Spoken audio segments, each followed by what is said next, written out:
ਮੂਕ ਉਚਰੈ ਸ਼ਾਸਤਰ ਖਟ, ਪਿੰਗ ਗਿਰਨ ਚੜ ਜਾਏ। ਅੰਧ ਲਖੈ ਬਦਰੋ ਸੁਨੈ, ਜੋ ਕਾਲ ਕਿਰਪਾ ਕਰਾਏ। ਕਹਾਂ ਬੁੱਧ ਪ੍ਰਭ ਤੁਛ ਹਮਾਰੀ, ਵਰਨ ਸਕੈ ਮਹਿਮਾ ਜੋ ਤਿਹਾਰੀ। ਹਮ ਨਾ ਸਕਤ ਕਰ ਸਿਫਤ ਤੁਮਾਰੀ, ਹਮ ਨਾ ਸਕਤ ਕਰ ਸਿਫਤ ਤੁਮਾਰੀ। ਆਪ ਲਿਹੋ ਤੁਮ ਕਥਾ ਸੁਧਾਰੀ। ਹਮ ਨਾ ਸਕਤ ਕਰ ਸਿਫਤ ਤੁਮਾਰੀ, ਆਪ ਲਿਹੋ ਤੁਮ ਕਥਾ ਸੁਧਾਰੀ। ਵਾਹਿਗੁਰੂ ਜੀ ਕਾ ਖਾਲਸਾ, ਵਾਹਿਗੁਰੂ ਜੀ ਕੀ ਫਤਿਹ। ਸਤਿਗੁਰਾਂ ਦੇ ਪ੍ਰੇਮ ਪਿਆਰ ਵਿੱਚ ਭੇਜੀ ਹੋਈ ਸ਼ਹੀਦੀ ਜੋੜ ਮੇਲੇ ਤੇ ਦੀਵਾਨ ਦੀਆਂ ਹਾਜ਼ਰੀਆਂ ਭਰ ਰਹੀ ਪਰਮ ਸਤਿਕਾਰਯੋਗ ਗੁਰੂ ਖਾਲਸਾ ਸਾਧ ਸੰਗਤ ਜੀਓ, ਆਪਣੀਆਂ ਮਨ ਬਿਰਤੀਆਂ ਨੂੰ ਇਕਾਗਰ ਕਰੋ, ਕਿਉਂਕਿ ਗੁਰੂ ਘਰ ਦੇ ਵਿੱਚ ਹਾਜ਼ਰੀ ਸੁਰਤੀ ਦੀ ਲੱਗਦੀ ਹੈ। ਸਰੀਰ ਦੀ ਹਾਜ਼ਰੀ ਆਪ ਲਾ ਹੀ ਰਹੇ ਹੋ, ਘਰ ਦੇ ਕੰਮਕਾਰ ਛੱਡ ਕੇ, ਔਰ ਗੁਰੂ ਕੇ ਚਰਨਾਂ 'ਚ ਚੌਂਕੜੇ ਮਾਰ ਕੇ ਬੈਠੇ ਹੋ। ਜਿੱਥੇ ਸਰੀਰ ਦੀ ਹਾਜ਼ਰੀ ਲਾ ਰਹੇ ਹੋ ਭਾਈ, ਉੱਥੇ ਆਪਣੀ ਸੁਰਤੀ ਦੀ ਹਾਜ਼ਰੀ ਵੀ ਲਵਾਓ। ਪੰਥ ਦੇ ਵਾਲੀ ਸ੍ਰੀ ਗੁਰੂ ਗੋਬਿੰਦ ਸਿੰਘ ਸਾਹਿਬ ਜੀ ਮਹਾਰਾਜ ਦੇ ਲਖਤੇ ਜਿਗਰ ਸਾਹਿਬਜ਼ਾਦੇ ਬਾਬਾ ਅਜੀਤ ਸਿੰਘ ਜੀ, ਬਾਬਾ ਜੁਝਾਰ ਸਿੰਘ ਜੀ, ਬਾਬਾ ਜੋਰਾਵਰ ਸਿੰਘ ਜੀ ਤੇ ਬਾਬਾ ਫਤਿਹ ਸਿੰਘ ਜੀ, ਮਹਾਨ ਸੂਰਬੀਰ ਸ਼ਹੀਦਾਂ ਦੀ ਯਾਦ ਮਨਾ ਰਹੇ। ਦੁਨੀਆ ਦੇ ਇਤਿਹਾਸ ਵਿੱਚ ਇਹਨਾਂ ਵਰਗਾ ਕੋਈ ਸ਼ਹੀਦ ਨਹੀਂ ਹੋਇਆ। ਹਿੰਦੀ ਦੇ ਵਿੱਚ ਮਹਾਨ ਵਿਦਵਾਨ ਮੈਥਿਲੀ ਸ਼ਰਨ ਗੁਪਤ ਬੜੀ ਸੋਹਣੀ ਕਵਿਤਾ ਲਿਖਦੇ ਹਨ। ਉਹ ਕਹਿੰਦੇ ਹਨ, ਜਿਸ ਕੁਲ ਜਾਤੀ ਦੇਸ਼ ਕੇ ਬੱਚੇ, ਜਿਸ ਕੁਲ ਦੇ, ਜਿਸ ਜਾਤੀ ਦੇ, ਜਿਸ ਦੇਸ਼ ਦੇ, जिस कुल जात देश के बच्चे दे सकते हैं यूं बलिदान, उसका वर्तमान कुछ भी हो। क्योंकि जरूरी नहीं किसी कौम दा वर्तमान चंगा होवे। वो समा याद करिए जदों सरसा नदी ते विछोड़ा पिया सी।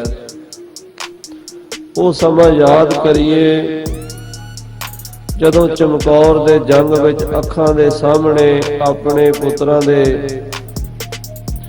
ਸੀਨੇ ਵਿੱਚ ਵੱਜਦੀਆਂ ਗੋਲੀਆਂ ਵੇਖੀਆਂ ਸਨ।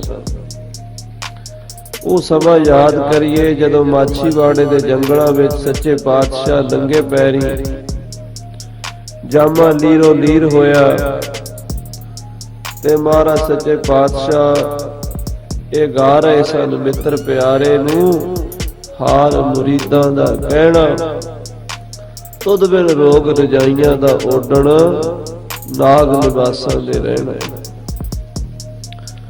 ਵਰਤਮਾਨ ਕੁਛ ਵੀ ਸੀ, ਮੈਥਿਲੀ ਸ਼ਰਨ ਕਹਿੰਦਾ, ਪਰ ਭਵਿਸ਼ਯ ਹੈ ਮਹਾ ਮਹਾਨ।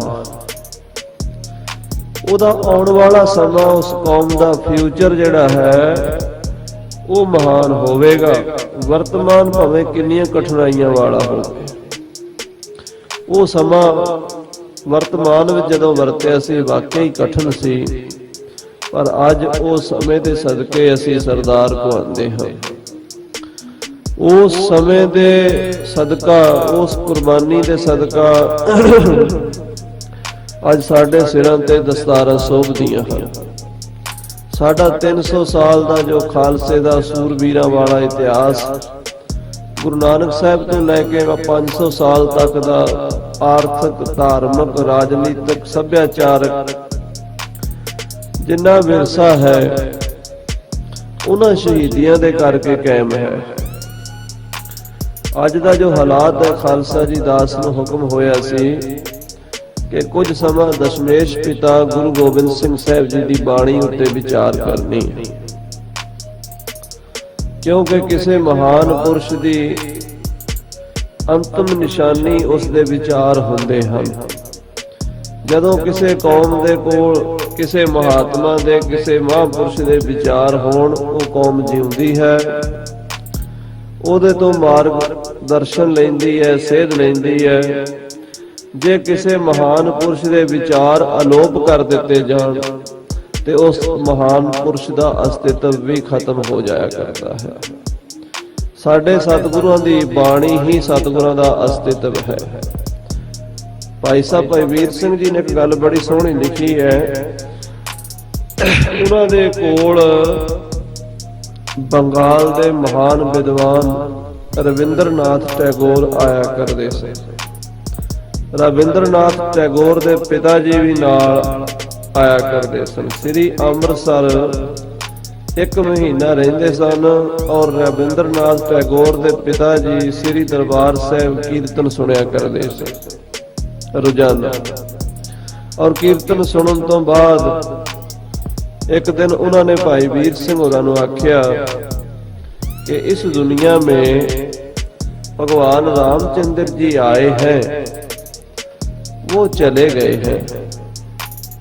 भगवान कृष्ण जी भी आए हैं, वो भी चले गए। गुरु रामदास जी आए, वो नहीं गए। भाई वीर सिंह ने पूछा, ठाकुर जी, उन्होंने ठाकुर कहते सी, तुसी किस आधार ते ये गल कह रहे हो?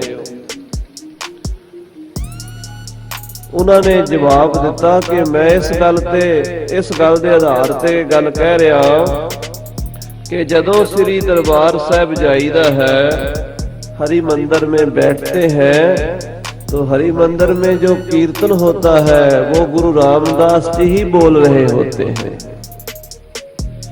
उनकी वाणी जो हमारे पास मौजूद है। सो गुरु साहब जी गए नहीं।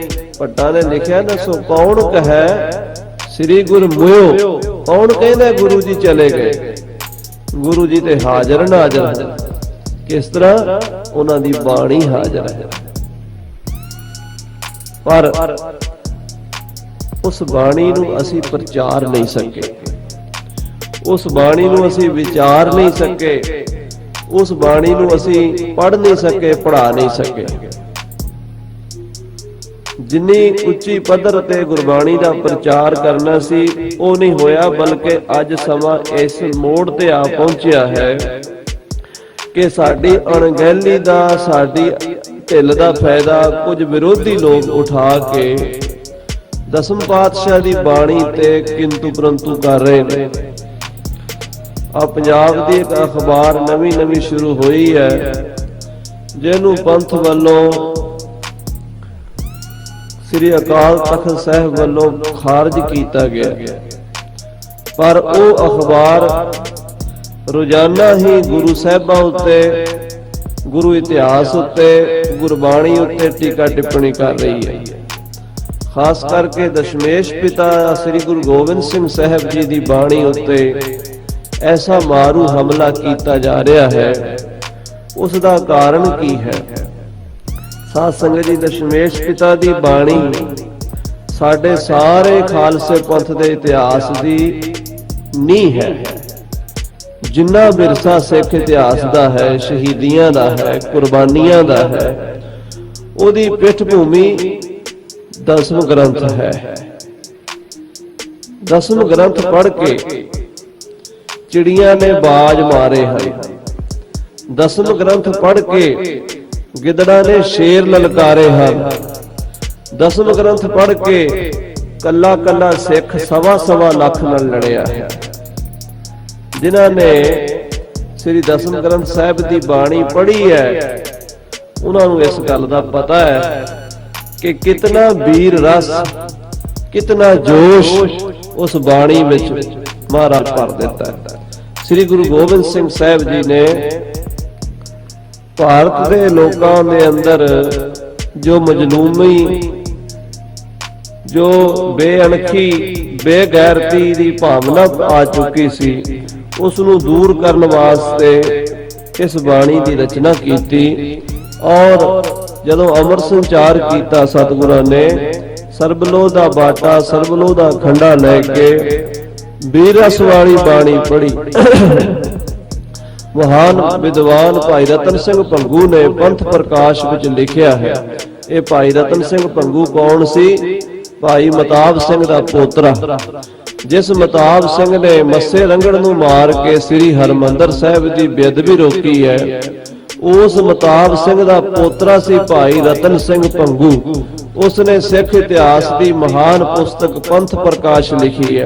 क्योंकि सन 1803 विच अंग्रेजां ने दिल्ली दे विच कब्जा किया। पहला जदों वो दिल्ली विच वड़े ते उन्होंने शाह आलम बादशाह बहादुर शाह जफर दा प्यो उहदे कोलों पुछया भी ये जिहड़े उत्तरी भारत उत्ते दाड़ियां वाले, केसां वाले, दस्तारां वाले, किरपानां वाले राज करते ने, ये कौन ने? शाह आलम बादशाह ने आख्या जी ये जरैम पेशा कौम है, ये लुटेरे ने, ये डाकू ने। अंग्रेजा ने वो गल लिख ली, पर अंग्रेज कोई भी गल सुनी सुनाई नहीं सी मन्निया करदे। वो हर गल की तफ्तीश करते सन। इस गल की असलीयत नूं जानने वास्ते उन्होंने एक कैप्टन मरी नाम का जरनैल सी, लुधियाने रहिंदा सी। लुधियाना, अंबाला ते करनाल तिन्ने जिलियां दा इक्को ही डिप्टी कमिश्नर सी कैप्टन मरी। उसकी ड्यूटी लाई भी तू पता करके दस कि जेड़े ये पंजाब विच राज करते ने सिख, इन्हां दा असली इतिहास की है, इन्हां दी हिस्टरी की है। ते साध संगत जी, कैप्टन मरी ने पंजाब दे विच कई बंदियां नूं पुछया जेड़े हिस्टरी लिखदे सन, इतिहास लिखदे सन। उन्हां विचों एक बूटे शाह मौलवी ने हामी भर दी कि मैं सिखां दा इतिहास लिख के तुहानूं देंगा। बूटे शाह मौलवी इतिहास लिख रहा सी कि भाई रतन सिंह जी किसे काम लुधियाने चले गए। भाई रतन सिंह ने लुधियाने कचहरी दे विच जाके जदों कैप्टन मरी नाल मुलाकात की, कैप्टन मरी ने दस्सिया कि सरदार जी मैं तुहाडा सिखां दा इतिहास लिखवा रहा हूं, और जिस दिन एक किताब लिखी जाएगी उस दिन इस किताब नूं इंग्लैंड महाराणी दे कोल भेजिया जाएगा, तुहाडा इतिहास पूरी दुनिया च भेजिया जाएगा। भाई रतन सिंह ने पूछया कैप्टन मरी कोलों कि कैप्टन साहब जिहड़ी किताब तुसीं साडा इतिहास लिखवा रहे हो सिखां दा, वो कौन लिख रहा है? कैप्टन मरी कहन लगा एक बूटे शाह मौलवी है, वो तुहाडी हिस्टरी लिख रहा है और वो तुहाडी हिस्टरी इंग्लैंड भेजी जानी है। रतन सिंह ने लिखिया पंथ प्रकाश विच, कहंदा मेरा मत्था ठणकिया, वह मौलवी है मुसलमान, कब सिंगन जस करे बखान। वो मौलवी कदी खालसे की वडियाई नहीं लिख सकता, कदी खालसे की तारीफ नहीं लिख सकता, जरूर किते ना किते वो सिखां दे इतिहास नूं गहरी सट मारेगा। कहन लगा कैप्टन साहब इंग्लैंड भेजण तो पहला किताब मैनू जरूर दिखाया जे, वो किताब मैं पढ़ांगा, फिर इंग्लैंड भेजिया जे। वो किताब अजे अद्धी क लिखी सी, कैप्टन मरी ने उसे दिन ही मंगवा ली। कहन लगा आ वेख लो सरदार जी तुसी पढ़ के, फारसी दे विच किताब लिखी सी, ओदा नाम है तारीख सिखां, सिखां दी तवारीख। मौलवी दी लिखी किताब नूं भाई रतन सिंह ने पढ़िया फारसी दे विच, उन्होंने सिर फेर दिता। भाई साहब कहंदे ने इन गल सिंघन कही ना सारी, इस मौलवी ने साडा इतिहास पूरा नहीं दसिया, इन्हें साडे बहादुर सूरबीर योद्धियां दीयां शहादतां नहीं दसियां, इन्हें गुरु अर्जन देव जी दे तत्ती तवी ते बह के ਝੱਲੇ ਹੋਏ ਦਸੀਆਂ ਦਾ ਜ਼ਿਕਰ ਨਹੀਂ ਕੀਤਾ, ਇਹਨੇ ਗੁਰੂ ਤੇਗ ਬਹਾਦਰ ਸਾਹਿਬ ਦੀ ਚਾਂਦਨੀ ਚੌਂਕ ਦੀ ਸ਼ਹਾਦਤ ਦਾ ਜ਼ਿਕਰ ਨਹੀਂ ਕੀਤਾ, ਇਹਨੇ ਸਾਹਿਬਜ਼ਾਦਿਆਂ ਦੀਆਂ ਕੁਰਬਾਨੀਆਂ ਤੇ ਪਰਦਾ ਪਾਇਆ ਹੈ, ਇਹਨੇ ਖਾਲਸੇ ਦੇ ਇਤਿਹਾਸ ਨੂੰ ਸਹੀ ਢੰਗ ਨਾਲ ਨਹੀਂ ਦੱਸਿਆ। ਜਦੋਂ ਇਹ ਗੱਲ ਕਹੀ, ਉਹ ਮੌਲਵੀ ਕੈਪਟਨ ਮਰੀ ਕਹਿਣ ਲੱਗਾ, ਸਰਦਾਰ ਜੀ ਫਿਰ ਤੁਹਾਡਾ ਇਤਿਹਾਸ ਤੁਸੀਂ ਲਿਖ ਕੇ ਦਿਓ। ਭਾਈ ਰਤਨ ਸਿੰਘ ਨੇ ਉਸ ਕੈਪਟਨ ਮਰੀ ਅੰਗਰੇਜ਼ ਨੂੰ ਜੋ ਇਤਿਹਾਸ ਆਪਣੇ ਖਾਲਸੇ ਦਾ, ਆਪਣੇ ਬਜ਼ੁਰਗਾਂ ਦਾ, ਸਿੰਘਾਂ ਸ਼ਹੀਦਾਂ ਦਾ 18ਵੀਂ ਸਦੀ ਦਾ ਇਤਿਹਾਸ ਸਾਰਾ ਲਿਖਵਾਇਆ। ਉਹ ਖਾਲਸੇ ਦਾ ਇਤਿਹਾਸ, ਉਸ ਗ੍ਰੰਥ ਦਾ ਨਾਮ ਬਣਿਆ ਸ੍ਰੀ ਗੁਰੂ ਪੰਥ ਪ੍ਰਕਾਸ਼। ਮਹਾਰਾਣੀ ਵਿਕਟੋਰੀਆ ਦੇ ਕੋਲ ਇੰਗਲੈਂਡ ਪਹੁੰਚਿਆ ਤੇ ਉਥੋਂ 360 ਜਿਹੜੀਆਂ ਵੱਡੀਆਂ ਲਾਇਬ੍ਰੇਰੀਆਂ ਸਨ ਦੁਨੀਆ ਦੀਆਂ, ਉਹਨਾਂ ਵਿੱਚ ਉਹ ਕਾਪੀਆਂ ਇਤਿਹਾਸ ਦੀਆਂ ਫਾਈਲਾਂ ਦੇ ਰੂਪ 'ਚ ਅਜੇ ਵੀ ਪਈਆਂ ਹਨ। ਅੰਗਰੇਜ਼ ਪੜ੍ਹਦੇ ਹਨ, ਦੂਸਰੀਆਂ ਕੌਮਾਂ ਦੇ ਵਿਦਵਾਨ ਪੜ੍ਹਦੇ ਹਨ। ਅਫਸੋਸ ਹੈ ਸਾਡੇ ਸਿੱਖ ਨਹੀਂ ਪੜ੍ਹਦੇ। ਆਪਣੇ ਬਜ਼ੁਰਗਾਂ ਦਾ, ਮਹਾਨ ਸ਼ਹੀਦਾਂ ਦਾ ਔਰ ਭਾਈ ਮਤਾਬ ਸਿੰਘ ਦੇ ਪੋਤਰੇ ਦੇ ਹੱਥ ਦਾ ਲਿਖਿਆ ਇਤਿਹਾਸ ਪੰਥ ਪ੍ਰਕਾਸ਼, ਸਾਨੂੰ ਨਹੀਂ ਪਤਾ ਕਿ ਸਾਡੇ ਬਜ਼ੁਰਗਾਂ ਨੇ ਕਿੰਨੀਆਂ ਘਾਲਣਾ ਘਾਲੀਆਂ, ਸਾਡੇ ਬਾਰੇ ਲਿਖਿਆ, ਸਾਨੂੰ ਸੁਚੇਤ ਕਰਨ ਲਈ, ਸਾਨੂੰ ਜਗਾਉਣ ਵਾਸਤੇ ਕਿੰਨੀਆਂ ਕੁਰਬਾਨੀਆਂ ਕੀਤੀਆਂ, ਸਾਨੂੰ ਕੋਈ ਪਤਾ ਨਹੀਂ। ਉਹ ਸਾਡੀ ਅਣਗਹਿਲੀ ਦਾ, ਸਾਡੇ ਅਣਜਾਣਪੁਣੇ ਦਾ ਫਾਇਦਾ ਕੁਝ ਲੋਕ ਉਠਾ ਕੇ ਕਿੰਤੂ ਪਰੰਤੂ ਕਰ ਰਹੇ ਨੇ ਗੁਰੂ ਕੀ ਬਾਣੀ ਉੱਤੇ। ਮੈਂ ਅਰਜ਼ ਕਰ ਰਿਹਾ ਸੀ, ਜਦੋਂ ਮਹਾਰਾਜ 10ਵੇਂ ਪਾਤਸ਼ਾਹ ਅੰਮ੍ਰਿਤ ਛਕਾਉਣ ਲੱਗੇ, ਬਾਟੇ ਤੇ ਬਾਣੀ ਪੜ ਰਹੇ ਨੇ ਤੇ ਰਤਨ ਸਿੰਘ ਭੰਗੂ ਪੰਥ ਪ੍ਰਕਾਸ਼ ਵਿੱਚ ਲਿਖਦਾ ਹੈ, ਤੇਜ ਤੇਜ ਜੋ ਚੰਡੀ ਬਾਣੀ, ਸ੍ਰੀ ਮੁਖ ਅੰਮ੍ਰਿਤ ਮਤ ਬਖਾਣੀ। ਚੰਡੀ ਬਾਣੀ ਜੋਸ਼ ਵਾਲੀ ਬਾਣੀ। ਆ ਜਾਪ ਸਾਹਿਬ ਪੜ੍ਹਦੇ ਆ, ਕਦੀ ਛੰਦਾਂ ਦੀ ਚਾਲ ਨਾਲ ਪੜੋ ਜਾਪ ਸਾਹਿਬ, ਕਿਤਨਾ ਕਮਾਲ ਹੈ। ਨਮੋ ਸ਼ਸਤਰ ਪਾਣੇ, ਨਮਸਕਾਰ ਹੈ ਵਾਹਿਗੁਰੂ ਤੈਨੂੰ, ਤੂੰ ਸ਼ਸਤਰ ਧਾਰੀ ਹੈ। ਸਾਧ ਸੰਗਤ ਜੀ, ਸ਼ਸਤਰਾਂ ਦੀ ਸ਼ਕਤੀ ਨੂੰ ਪਹਿਲੀ ਸਰਵੋਤਮ ਸ਼ਕਤੀ ਮੰਨਿਆ ਗਿਆ ਹੈ।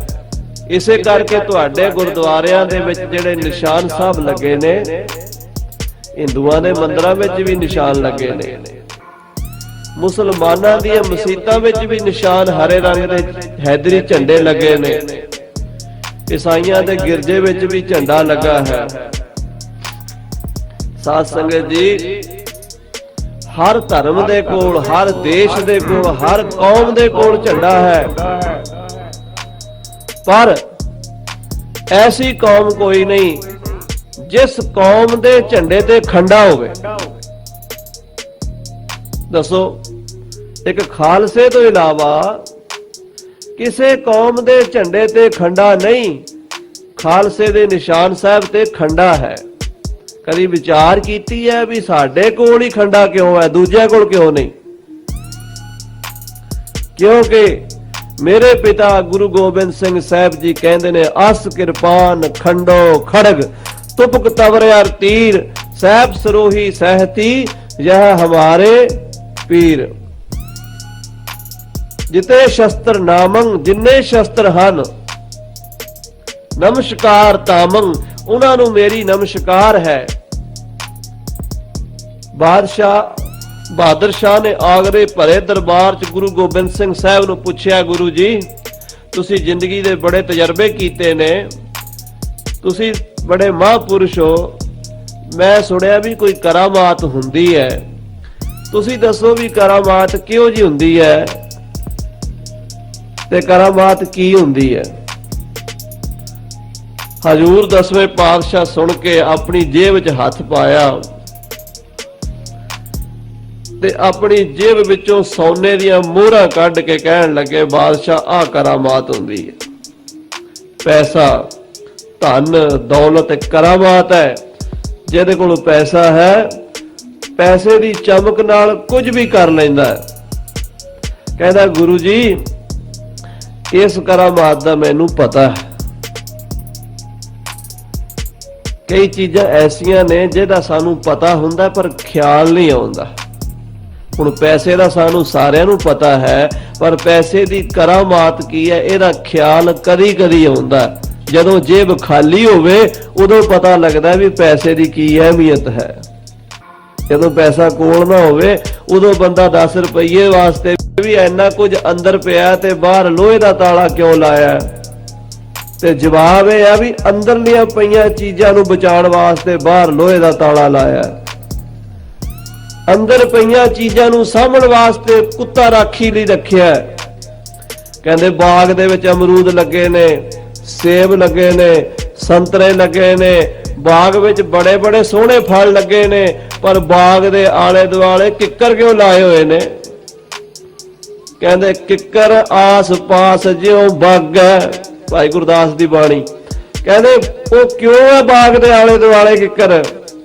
ਇਸ ਕਰਕੇ ਕਿ ਕੋਈ ਅਵਾਰਾ ਪਸ਼ੂ ਇਸ ਵਾੜ ਨੂੰ ਟੱਪ ਕੇ ਕਿਤੇ ਅੰਦਰ ਨਾ ਜਾ ਵੜੇ ਤੇ ਬਾਗ ਦੇ ਫਲਾਂ ਦਾ ਨੁਕਸਾਨ ਨਾ ਕਰ ਦੇਵੇ। ਕਿੱਕਰ ਦੀ ਵਾੜ ਕੀਤੀ ਹੋਈ ਹੈ। ਗੁਰੂ ਗੋਬਿੰਦ ਸਿੰਘ ਸਾਹਿਬ ਨੇ ਐਸਾ ਖਾਲਸਾ ਸਾਜਿਆ, ਐਸੀ ਫੌਜ ਬਣਾਈ, ਐਸੀ ਬਾਣੀ ਦਿੱਤੀ, ਐਸੀ ਸ਼ਕਤੀ ਭਰੀ ਕਿ ਉਸ ਬਾਣੀ ਨੂੰ ਪੜ੍ਹ ਕੇ ਜੋ ਗੁਰੂ ਗ੍ਰੰਥ ਸਾਹਿਬ ਦਾ ਗਿਆਨ ਸੀ ਉਹਨੂੰ ਸਾਂਭਣ ਵਾਲੇ ਪੈਦਾ ਹੋ ਗਏ, ਉਹਦੀ ਰਾਖੀ ਕਰਨ ਵਾਲੇ ਪੈਦਾ ਹੋ ਗਏ। ਤੇ ਦਸਮ ਗ੍ਰੰਥ ਦਾ ਅੱਜ ਤੱਕ ਦਾ ਜੋ ਮਹੱਤਵ ਹੈ, ਜੇ ਉਸ ਦੇ ਉੱਤੇ ਚਾਨਣਾ ਪਾਇਆ ਜਾਵੇ ਸਮਾਂ ਬਹੁਤ ਲੱਗਦਾ ਹੈ। ਸਾਧ ਸੰਗਤ ਜੀ, ਕਿਸੇ ਪ੍ਰਾਚੀਨ ਸਿੰਘ ਨੇ ਦਸਮ ਗ੍ਰੰਥ ਤੇ ਕਿੰਤੂ ਨਹੀਂ ਕੀਤਾ। ਸਾਡੇ ਕੋਲ 3 ਤਰ੍ਹਾਂ ਦੇ ਵਿਅਕਤੀ, 3 ਤਰ੍ਹਾਂ ਦੇ ਮਹਾਂਪੁਰਸ਼, 3 ਤਰ੍ਹਾਂ ਦੇ ਲੋਕ ਹਨ। ਇੱਕ ਤਾਂ ਸਾਡੇ ਜਰਨੈਲ ਹਨ, ਫੌਜੀ ਜਰਨੈਲ। ਕਿਹੜੇ ਕਿਹੜੇ? ਬਾਬਾ ਬੰਦਾ ਸਿੰਘ ਬਹਾਦਰ। ਇਹ ਨਾਂ ਤੁਸੀਂ ਗਿਣੀ ਜਾਇਆ ਜੇ, ਯਾਦ ਰੱਖਿਆ ਜੇ। ਜਿਹੜੇ ਦਸਮ ਗ੍ਰੰਥ ਤੇ ਕਿੰਤੂ ਕਰਦੇ ਨੇ ਉਹਨਾਂ ਨੂੰ ਪੁੱਛਿਆ ਜੇ। ਬਾਬਾ ਬੰਦਾ ਸਿੰਘ ਬਹਾਦਰ, ਨਵਾਬ ਕਪੂਰ ਸਿੰਘ, ਜੱਸਾ ਸਿੰਘ ਆਹਲੂਵਾਲੀਆ, ਅਕਾਲੀ ਫੂਲਾ ਸਿੰਘ, ਹਰੀ ਸਿੰਘ ਨਲੂਆ, ਮਹਾਰਾਜਾ ਰਣਜੀਤ ਸਿੰਘ, ਸੰਤ ਜਰਨੈਲ ਸਿੰਘ ਜੀ ਭਿੰਡਰਾਂਵਾਲੇ ਤੱਕ ਸਾਡੀ ਫੌਜ ਦੇ ਲੜਾਕੇ ਜਰਨੈਲ ਹੋਏ ਨੇ। ਇਹਨਾਂ ਵਿੱਚੋਂ ਅਤੇ ਹੋਰ ਸਾਰੇ ਜਰਨੈਲਾਂ ਵਿੱਚੋਂ ਕਿਸੇ ਜਰਨੈਲ ਨੇ ਦਸਮ ਗ੍ਰੰਥ ਤੇ ਕਿੰਤੂ ਕੀਤਾ? ਅੱਜ ਇੰਡੀਆ ਦੀ ਪੂਰੀ ਭਾਰਤੀ ਫੌਜ ਦਾ ਜਰਨੈਲ ਜਿਹੜਾ ਜੇ ਸਿੰਘ ਸਰਦਾਰ ਹੈ, ਤੇ ਤੁਸੀਂ ਉਹਨੂੰ ਜਾ ਕੇ ਪੁੱਛੋ ਵੀ ਅੱਜ ਜਦੋਂ ਇੰਡੀਆ ਫੌਜ ਦੇ ਵਿੱਚ ਪ੍ਰੇਅਰ ਹੁੰਦੀ ਹੈ, ਸਿੱਖ ਰੈਜੀਮੈਂਟ ਵਿੱਚ ਪ੍ਰੇਅਰ ਹੁੰਦੀ ਹੈ, ਉਸ ਵੇਲੇ ਕਿਹੜੀ ਬਾਣੀ ਪੜ੍ਹੀ ਜਾਂਦੀ ਹੈ? ਉਸ ਵੇਲੇ ਦਸਮ ਗ੍ਰੰਥ ਦੀ ਬਾਣੀ ਪੜ੍ਹੀ ਜਾਂਦੀ ਹੈ। ਦੇ ਸ਼ਿਵਾ ਬਰ ਮੋਹਿ ਇਹ ਸੁਭ ਕਰਮਨ ਤੇ ਕਬਹੂ ਨਾ ਟਰੋ, ਨਾ ਟਰੋ ਅਰਸੋਂ ਜਬ ਜਾਏ ਲਰੋ, ਨਿਸ਼ਚੈ ਕਰ ਆਪਣੀ ਜੀਤ ਕਰੋ। ਦਸਮ ਗ੍ਰੰਥ ਦੀ ਬਾਣੀ ਪੜ੍ਹ ਕੇ ਫੌਜਾਂ ਜੰਗ ਨੂੰ ਚੜ੍ਹਦੀਆਂ ਨੇ ਅੱਜ ਵੀ। ਤੇ 300 ਸਾਲ ਤੋਂ ਸਾਡੇ ਜਰਨੈਲ ਸਾਰੇ ਹੀ ਦਸਮ ਦੀ ਬਾਣੀ ਤੇ ਸ਼ਰਧਾ ਰੱਖਦੇ ਰਹੇ ਨੇ। ਸੰਤ ਜਰਨੈਲ ਸਿੰਘ ਭਿੰਡਰਾਂਵਾਲਿਆਂ ਤੋਂ ਪਟਿਆਲਾ ਯੂਨੀਵਰਸਿਟੀ ਵਿੱਚ ਕੁਝ ਪ੍ਰੋਫੈਸਰਾਂ ਨੇ ਸਵਾਲ ਕਰਕੇ ਪੁੱਛਿਆ ਕਿ ਸੰਤ ਜੀ ਦਸਮ ਗ੍ਰੰਥ ਬਾਰੇ ਤੁਸੀਂ ਦੱਸੋ, ਕੀ ਤੁਹਾਡਾ ਵਿਚਾਰ ਹੈ? ਤੇ ਸੰਤਾਂ ਨੇ ਆਖਿਆ ਸੀ ਕਿ ਦਸਮ ਗ੍ਰੰਥ ਦਾ ਤੇ ਖਾਲਸੇ ਪੰਥ ਦਾ ਡੂੰਘਾ ਰਿਸ਼ਤਾ ਹੈ, ਨੋ ਤੇ ਮਾਸ ਤੋਂ ਵੀ ਵੱਧ ਕੇ, ਕਿਉਂਕਿ ਖਾਲਸਾ ਪੈਦਾ ਹੀ ਦਸਮ ਦੀ ਬਾਣੀ ਚ ਹੁੰਦਾ ਹੈ, ਵੀਰ ਰਸ ਨਾਲ ਯੋਧਾ ਬਣਦਾ ਹੈ। ਤੇ ਇੱਕ ਗੱਲ ਅੱਗੇ ਕਹਿੰਦੇ, ਹਾਂ ਇੱਕ ਗੱਲ ਹੋਰ, ਏਦਾਂ ਜੋ ਉਹਨਾਂ ਦੀ ਵਰਡਿੰਗ ਸੀ, ਜੋ ਉਹਨਾਂ ਦੇ ਮੂੰਹ ਤੋਂ ਬਚਨ ਨਿਕਲੇ, ਮੈਂ ਉਹ ਤੁਹਾਡੇ ਨਾਲ ਸਾਂਝੇ ਕਰ ਰਿਹਾ। ਸੰਤ ਕਹਿਣ ਲੱਗੇ, ਕਹਿੰਦੇ ਇੱਕ ਗੱਲ ਹੋਰ, ਸੂਰਬੀਰ ਧਰਮੀ ਯੋਧਿਆਂ ਦੇ ਇਸ ਗ੍ਰੰਥ ਦੀ ਰਮਜ ਨੂੰ ਕਾਇਰ ਨਹੀਂ ਸਮਝ ਸਕਦੇ। ਇਹ ਗੱਲ ਸੰਤਾਂ ਨੇ ਕਹੀ ਸੀ। ਯੋਧਿਆਂ ਦਾ ਗ੍ਰੰਥ ਹੈ, ਯੋਧੇ ਸਮਝ ਸਕਦੇ ਨੇ, ਕਾਇਰ ਨਹੀਂ ਸਮਝ ਸਕਦੇ।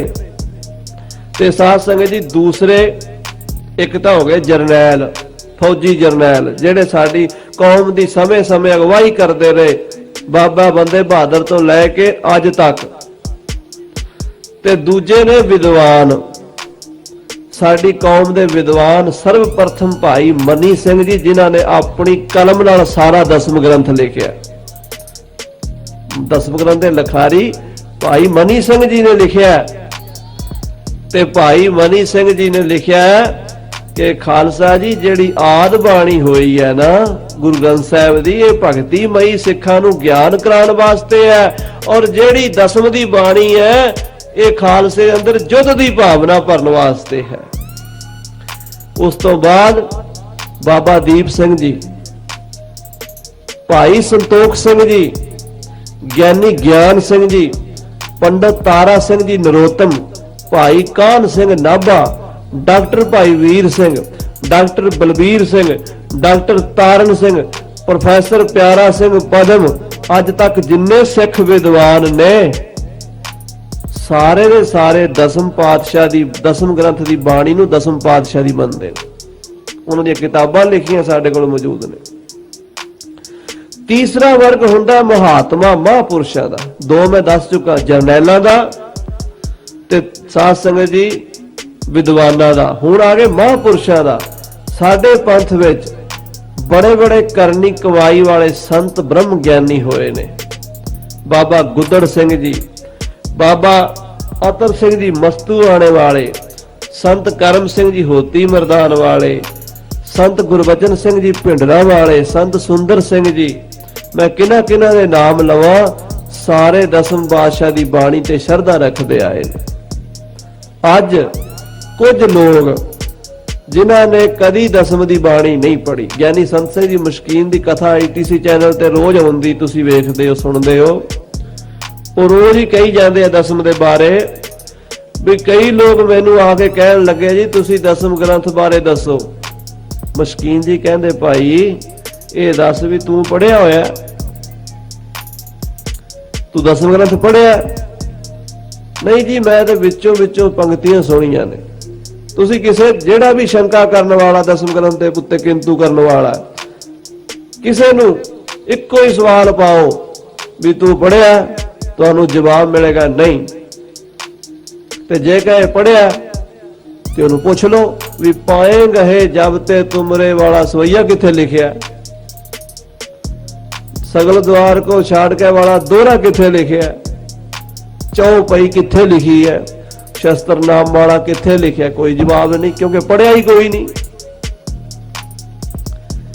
जिन्हें दसम ग्रंथ आद तो अंत तक पढ़िया और किसी संप्रदाय विच किसी विद्वान कोल बह के पढ़िया, ओनू कदी शंका नहीं हुंदा, ओनू कदी किंतु नहीं हुंदा। आ पिछे जी स्पोक्समैन ने कुछ अखबारां विच छाप के परचे वंडे ने जिहड़े तुहाडे ताईं कई वीरां ने पढ़े होणगे। ਉਹਦੇ ਤੇ बड़ा साध संगत जी कई गुरसिखां नूं जिन्हां ने बाणी नहीं पढ़ी जां बाणी नूं पूरी तरह समझदे नहीं, उन्हां दे मन 'ਚ शंका पैदा होया। असल विच गल की है, उन्हें अधूरियां पंक्तियां छापियां ने, पूरियां नहीं छापियां। उन्हें वो पक्ष छापिया जिहदी सानूं समझ ना आ सके, भुलेखा पाउण वाला पक्ष छापिया। क्योंकि गुरबाणी की एक पंक्ति 'ਚ सवाल हुंदा ते अगली पंक्ति 'ਚ जवाब हुंदा। हुण तुसीं आसा दी वार पढ़दे हो, ज्यों जोरू सिर नावणी आवे वारो वार। इहदा अर्थ जे इहदा कल्ली पंक्ति का अर्थ करिए तो कई लड़ पैणगे। एक गुरु नानक साहब की पंक्ति है, ज्यों जोरू सिर नावणी, हर इस्त्री नूं महीने पिछों सिर नहाना पैंदा। झूठे झूठा मुख वसै, नित नित होए खुआर। जदों ये गल पढ़ोगे समझोगे भी गुरु साहब की कहना चाहते हैं। भी महाराज तां ये कहंदे आ भी अपवित्रता, झूठ, गंदगी जीव दे नाल जुड़ी हुई है ते खुआर करदी है। फिर तो गल समझ आवेगी। तो जे पहली पंक्ति पढ़ के उहदे गलत अर्थ करी जाओ ते साध संगत जी फिर बाणी ते शंका होवेगा। इसे तरह फरीद का वचन है, फरीदा अज न सुती कंत स्यो, अंग मुड़े मुड़ जाहे। ये किहड़े कंत की गल है? कौन सुती कौन ना सुती? जे कोई समझदार होएगा तो उन्हें पता लगेगा, ते जे कोई मूर्ख होएगा तो ਇਹਦਾ अर्थ दुनियावी करके ते बाणी ते किंतु करन लग जाएगा। समझ के अनुसार, बुद्धि के अनुसार ज्ञान हुंदा है। ते साध संगत जी इन्हां दी बुद्धि छोटी है। इन्हां नूं काम वासना चिमड़ी हुई दिमाग दे उत्ते। कहंदे ने हनुमान लंका गया सीता दी खबर लैण वास्ते। सीता उत्थे रावण दी कैद विच अशोक वाटका च बगीची च बैठी हुई सी। सीता माता जी दे दर्शन करके वापस आया रामचंद्र जी नूं खबर देण वास्ते। राम जी पुछदे ने सुना सीता दी की हालत है। कहन लगे महाराज जिउंदी है। ते रामचंद्र जी कहंदे मरी नहीं हम ते बिछराई। मर नहीं गई, साडे तो विछड़ गए। हनुमान कहंदा महाराज मरदी किवें? प्राण बसे पाद पंकज में जम आवत है पर पावत नहीं। सीता दे प्राण तां हजूर दे चरनां 'च वसे होए ने। उत्थे जदों जम आउंदे ने शरीर वेख के मुड़ जांदे ने। मर भी नहीं सकदी ते जी भी नहीं सकदी। ओहदे मन 'च तुहाडा प्रेम वसिया है। अच्छा हनुमान एक होर गल दस, जिस बाग विच तूं गया सी, जिस बगीची 'च सीता बैठी सी, अशोक वाटका दे फुੱਲ किहो जे सन, किहड़े रंग दे सन? हनुमान कहन लगा महाराज मैनू तां ਇਹ नजर आउंदा है भी उस बगीची दे फुੱਲ लाल सन। राम जी कहन लगे नहीं हनुमान तेनू भुलेखा लग रहा, क्योंकि असीं भी अंतर आत्मा नाल ਉਹ जगह वेखी है, उथों दे फुੱਲ चिट्टे हन। नहीं नहीं महाराज फुੱਲ लाल हन। महाराज कहते नहीं चिट्टे हन, कहना नहीं लाल हन। हस पे रामचंद्र जी कहन लगे तेनू लाल पता क्यों नजर आउंदे ने? तेरिया अखां 'च लहू उतरिया होया सी, गुस्सा तेनू आया होया सी रावण दे खिलाफ। ते जदों तेरे अंदर गुस्सा सी तेनू लाल नजर आउंदे सन। साध संगत जी मेरे हजूर बाणी च कहंदे ने सुखीए कौ पेखा सब सुखिया। सुखी बंदे नू सारी दुनिया सुखी नजर आउंदी है। रोगी का पहाड़ा सब रोगी, रोगी नू सारे रोगी नजर आउंदे ने। जिन्हां दियां अखां विच काम वासना है ना, उन्हां नू गुरबाणी भी काम वासना वाली नजर आउण लग पई है। क्योंकि जैसी दृष्टि है वैसी सृष्टि है। ज्ञान अवस्था मुताबक हुंदा जे।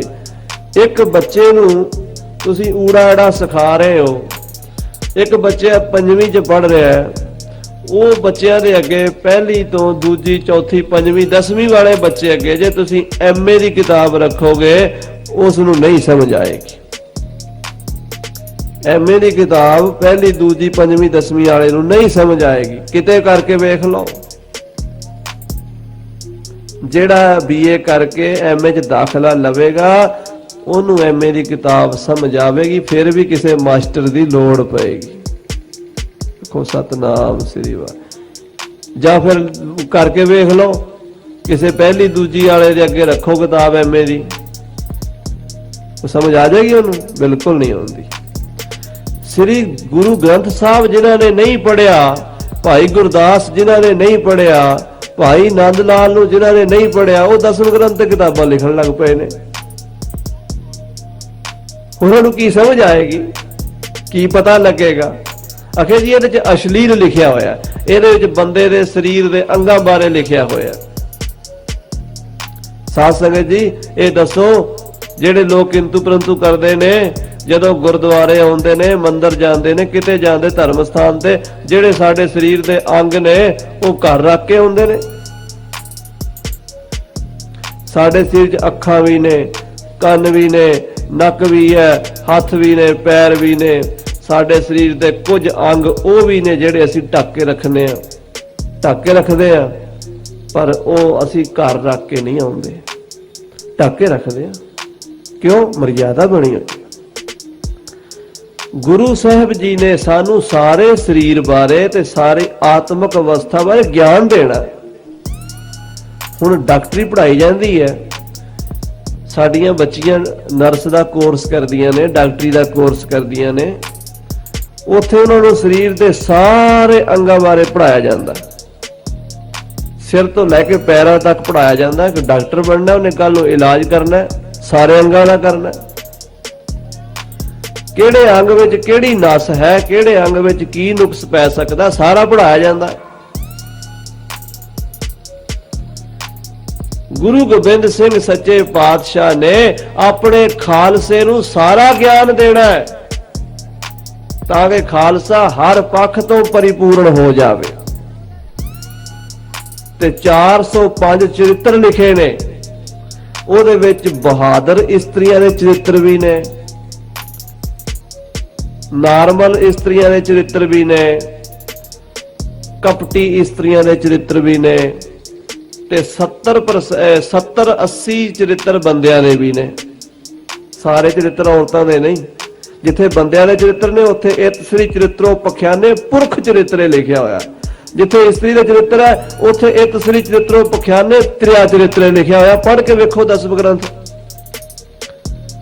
ਕਿਉਂ ਲਿਖੇ ਨੇ ਚਰਿੱਤਰ। ਤੁਸੀਂ ਇਹ ਪੁੱਛੋਗੇ ਵੀ ਚਰਿੱਤਰ ਕਿਉਂ ਲਿਖੇ ਨੇ, ਮੈਨੂੰ ਇਹ ਦੱਸੋ ਖਾਲਸਾ ਕੀ ਹੈ। ਖਾਲਸਾ ਇੱਕ ਫੌਜ ਹੈ ਤੇ ਫੌਜ ਹਮੇਸ਼ਾ ਲੜਾਈ ਦੇ ਮੈਦਾਨ 'ਚ ਰਹਿੰਦੀ ਹੈ, ਕੈਂਪਾਂ 'ਚ ਰਹਿੰਦੀ ਹੈ, ਘਰ ਤੋਂ ਬਾਹਰ ਰਹਿੰਦੀ ਹੈ। ਜਿਹੜਾ ਬੰਦਾ ਫੌਜੀ ਹੈ ਘਰ ਤੋਂ ਬਾਹਰ ਰਹਿੰਦਾ ਉਹਦਾ ਕਰੈਕਟਰ ਕਿਸੇ ਵੇਲੇ ਵੀ ਡਾਵਾਡੋਲ ਹੋ ਸਕਦਾ।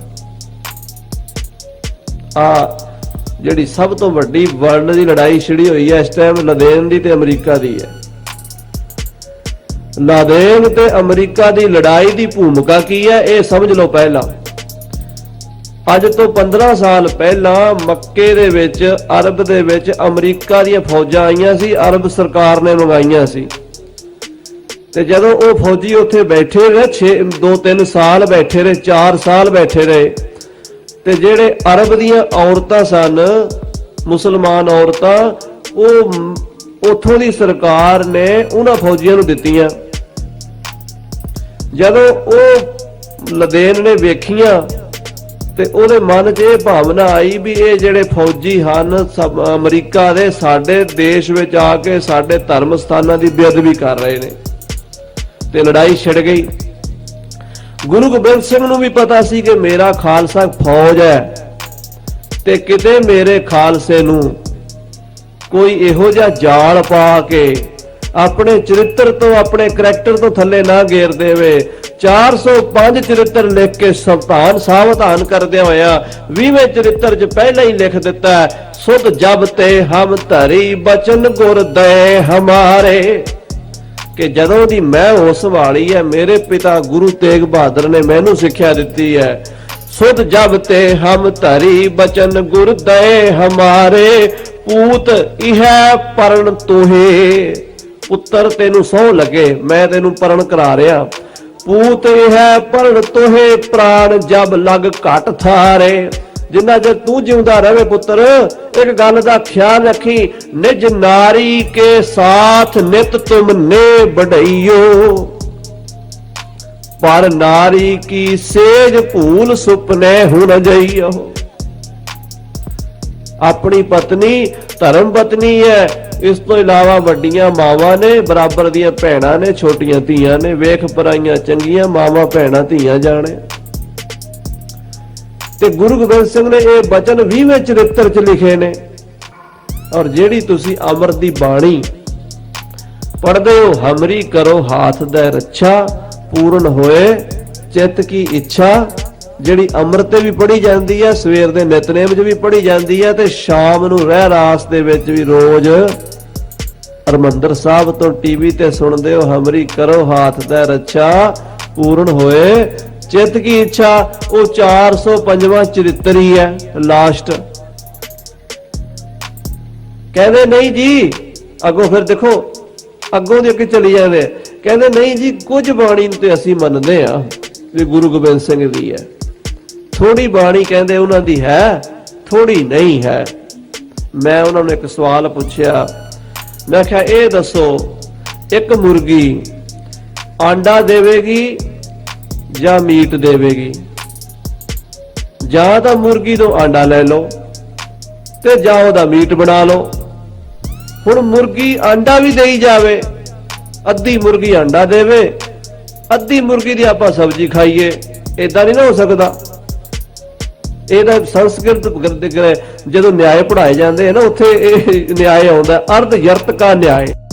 ਅੱਧੀ ਮੁਰਗੀ ਆਂਡੇ ਲਈ ਤੇ ਅੱਧੀ ਮੁਰਗੀ ਕਹਿੰਦੇ ਸਬਜ਼ੀ ਲਈ ਰੱਖ ਲਓ। ਕਦੀ ਹੋ ਸਕਦਾ ਇਵੇਂ? ਹੋਇਆ ਕਦੀ? ਇੱਕੋ ਕੰਮ ਕਰੇਗੀ ਵਿਚਾਰੀ ਉਹ ਕਮਲਿਓ। ਇਹ ਕਦੀ ਹੋ ਸਕਦਾ ਵੀ ਜਾਪ ਸਾਹਿਬ ਗੁਰੂ ਗੋਬਿੰਦ ਸਿੰਘ ਦਾ ਹੋਵੇ ਤੇ ਚੌਪਈ ਕਿਸੇ ਹੋਰ ਦੀ ਹੋਵੇ? ਭਾਈ ਮਨੀ ਸਿੰਘ ਗਲਤ ਲਿਖ ਸਕਦੇ ਬਾਣੀ ਕਦੀ? ਭਾਈ ਮਨੀ ਸਿੰਘ ਨੇ ਸਾਰੀ ਬਾਣੀ ਸ੍ਰੀ ਮੁੱਖ ਬਾਗ ਪਾਤਸ਼ਾਹੀ 10ਵੀਂ ਕਰਕੇ ਲਿਖਿਆ। ਜੇ ਭਾਈ ਮਨੀ ਸਿੰਘ ਨੂੰ ਇਹ ਸ਼ੱਕ ਹੁੰਦਾ ਵੀ ਇਹ ਗੁਰੂ ਸਾਹਿਬ ਦੀ ਬਾਣੀ ਨਹੀਂ, ਉਹ ਇੱਕ ਉੱਤੇ ਨਾ ਲਿਖਦੇ ਪਾਤਸ਼ਾਹੀ 10ਵੀਂ। ਐਸਾ ਭੁਲੇਖਾ ਜੋ ਗੁਰੂ ਕੀ ਬਾਣੀ ਵਾਸਤੇ ਪਾਇਆ ਜਾ ਰਿਹਾ, ਉਹਦਾ ਕਾਰਨ ਕੀ ਹੈ? ਮੇਰੇ ਨਾਲ ਵੀਰ ਕਸ਼ਮੀਰ ਸਿੰਘ ਜੀ ਆਏ ਹੋਏ ਨੇ, ਦੱਸਣਗੇ ਵੇਰਵਾ। ਪਰ ਮੈਂ ਇੱਕ ਗੱਲ ਕਹਿ ਰਿਹਾ, ਇੱਕ ਤਾਂ ਸਾਡੇ ਅੰਦਰ ਵੀਰ ਰਸ ਖਤਮ ਕਰਨਾ ਚਾਹੁੰਦੇ ਨੇ। ਸਿੰਘਾਂ 'ਚ ਜਿਹੜਾ ਜੋਸ਼ ਆਉਂਦਾ, ਦੇਹ ਸ਼ਿਵਾ ਪਰ ਮੋਹੇ ਆ, ਪੜ੍ਹ ਕੇ ਇਹ ਨਾ ਪੜ੍ਹਨਗੇ ਨਾ ਆਵੇਗਾ ਜੋਸ਼। ਜਿਹੜੀ ਆ ਕਿਰਪਾਨਾਂ ਪਾਈ ਫਿਰਦੇ ਨੇ ਸਿੱਖ, ਇਹ ਕਿਰਪਾਨਾਂ ਕਿਵੇਂ ਲੈਣਗੀਆਂ? ਕਿਉਂਕਿ ਗੁਰੂ ਗ੍ਰੰਥ ਸਾਹਿਬ ਜੀ ਤੇ ਕਿਰਪਾਨ ਪਾਉਣ ਬਾਰੇ ਲਿਖਿਆ ਕੋਈ ਨਹੀਂ। ਮਹਾਰਾਜ ਆਦਿ ਵਿੱਚ ਤਾਂ ਨਹੀਂ ਲਿਖਿਆ ਕਿਤੇ ਕਿਰਪਾਨ ਪਾਉਣ ਵਾਸਤੇ। ਕਿੱਥੇ ਲਿਖਿਆ? ਫਿਰ ਤੁਹਾਨੂੰ ਵੀ ਕੋਈ ਪੁੱਛੇ, ਤੁਸੀਂ ਕਹਿ ਸਕਦੇ ਹੋ ਕਿ 10ਮ ਗ੍ਰੰਥ ਵਿੱਚ ਲਿਖਿਆ ਕਿਰਪਾਨ ਪਾਣ ਧਾਰੀਆਂ ਕਰੋੜ ਪਾਪ ਟਾਰੀਆਂ। ਕਿਰਪਾਨ ਪਾਣ ਧਾਰੀਆਂ 10ਮ ਗ੍ਰੰਥ ਲਿਖਿਆ ਗੁਰੂ ਗੋਬਿੰਦ ਸਿੰਘ ਨੇ। ਜਿਸ ਪਿਤਾ ਨੂੰ ਸ਼ਸਤਰਾਂ ਨਾਲ ਪ੍ਰੇਮ ਸੀ, ਅੱਜ ਵੀ ਮੇਰੇ ਪਾਤਸ਼ਾਹ ਦੇ ਤਖਤ ਕੇਸਗੜ੍ਹ ਚਲੇ ਜਾਓ, ਤਖਤ ਦੇ ਉੱਤੇ ਸ਼ਸਤਰਾਂ ਦਾ ਪ੍ਰਕਾਸ਼ ਹੈ। ਤਖਤ ਪਟਨਾ ਸਾਹਿਬ ਚਲੇ ਜਾਓ, ਸ਼ਸਤਰਾਂ ਦਾ ਪ੍ਰਕਾਸ਼ ਹੈ। ਸ੍ਰੀ ਅਕਾਲ ਤਖਤ ਸਾਹਿਬ ਚਲੇ ਜਾਓ, ਸ਼ਸਤਰਾਂ ਦਾ ਪ੍ਰਕਾਸ਼ ਹੈ। ਹਜੂਰ ਸਾਹਿਬ ਚਲੇ ਜਾਓ, ਸ਼ਸਤਰਾਂ ਦਾ ਪ੍ਰਕਾਸ਼ ਹੈ। ਜਿਹੜੇ ਪਿਤਾ ਦਾ ਸ਼ਸਤਰਾਂ ਨਾਲ ਪ੍ਰੇਮ ਹੈ, ਉਹੀ ਪਿਤਾ ਗੁਰੂ ਗੋਬਿੰਦ ਸਿੰਘ ਜੀ ਕਹਿ ਰਹੇ ਨੇ, ਨਮੋ ਸ਼ਸਤਰ ਪਾਣੇ, ਨਮੋ ਅਸਤਰ ਮਾਣੇ, ਨਮੋ ਪਰਮ ਗਿਆਤਾ, ਨਮੋ ਲੋਕ ਮਾਤਾ।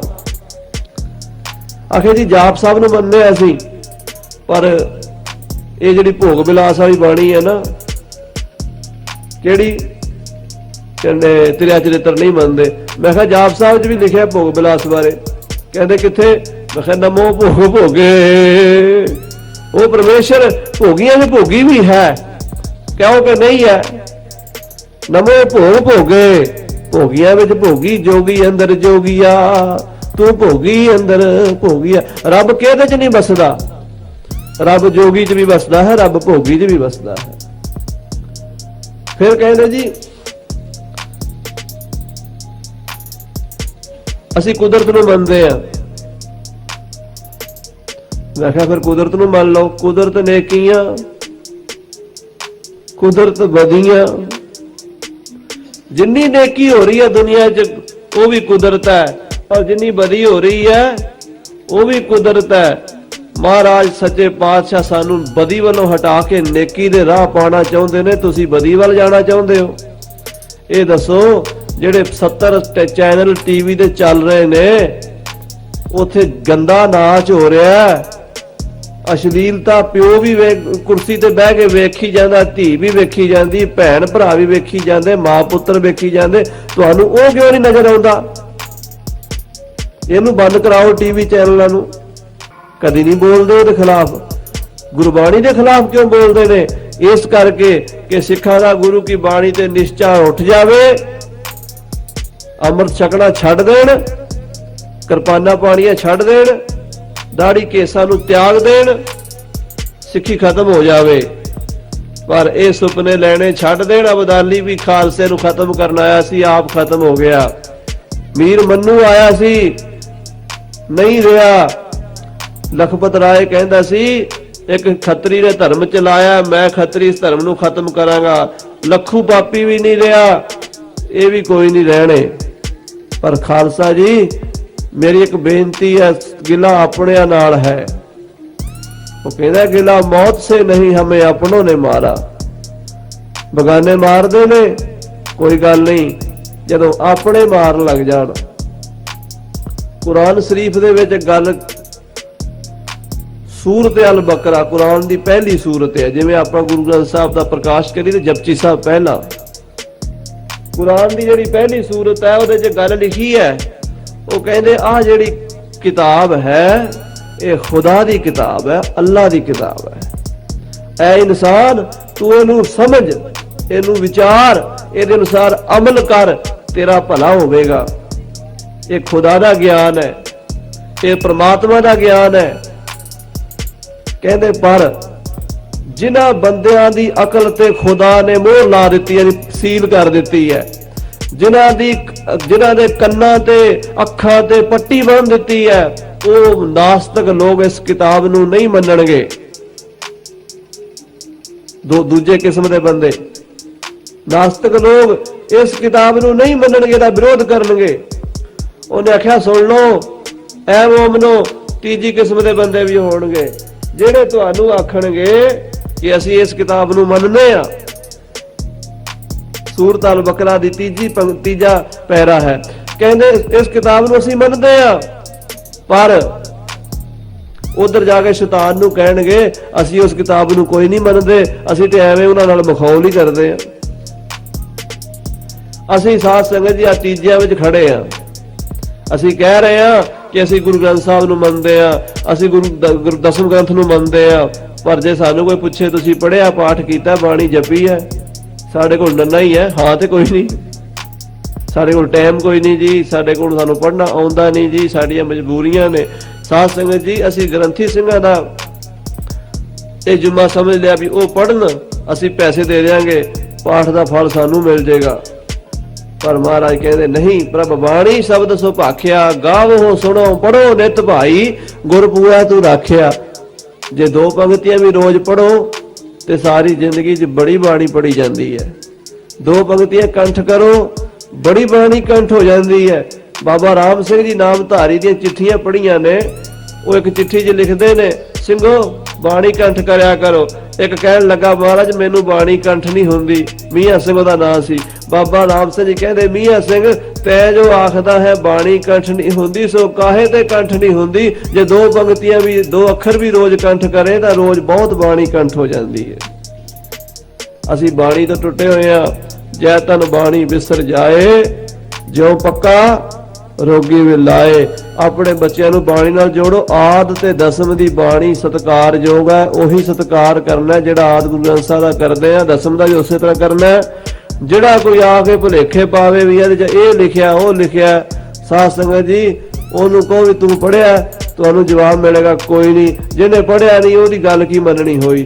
ਪੁੱਛੋ ਸੰਪਰਦਾਇ ਗਿਆਨੀਆਂ ਕੋਲੋਂ, ਪੁੱਛੋ ਨਿਹੰਗ ਸਿੰਘਾਂ ਕੋਲੋਂ ਜਿਨ੍ਹਾਂ ਨੇ ਦਸਮ ਗ੍ਰੰਥ ਪੜ੍ਹਿਆ ਹੋਇਆ। ਜਿਹਨੇ ਪੜ੍ਹਿਆ ਹੀ ਨਹੀਂ ਉਹਨੂੰ ਆਪਾਂ ਹੁਣ ਕੀ ਆਖੀਏ। ਸੋ ਦਾਸ ਖਿਮਾ ਦਾ ਜਾਚਕ ਹੈ, ਭੁੱਲਾਂ ਚੁੱਕਾਂ ਦੀ ਖਿਮਾ, ਫਤਿਹ ਬੁਲਾਓ। ਵਾਹਿਗੁਰੂ ਜੀ ਕਾ ਖਾਲਸਾ, ਵਾਹਿਗੁਰੂ ਜੀ ਕੀ ਫਤਿਹ।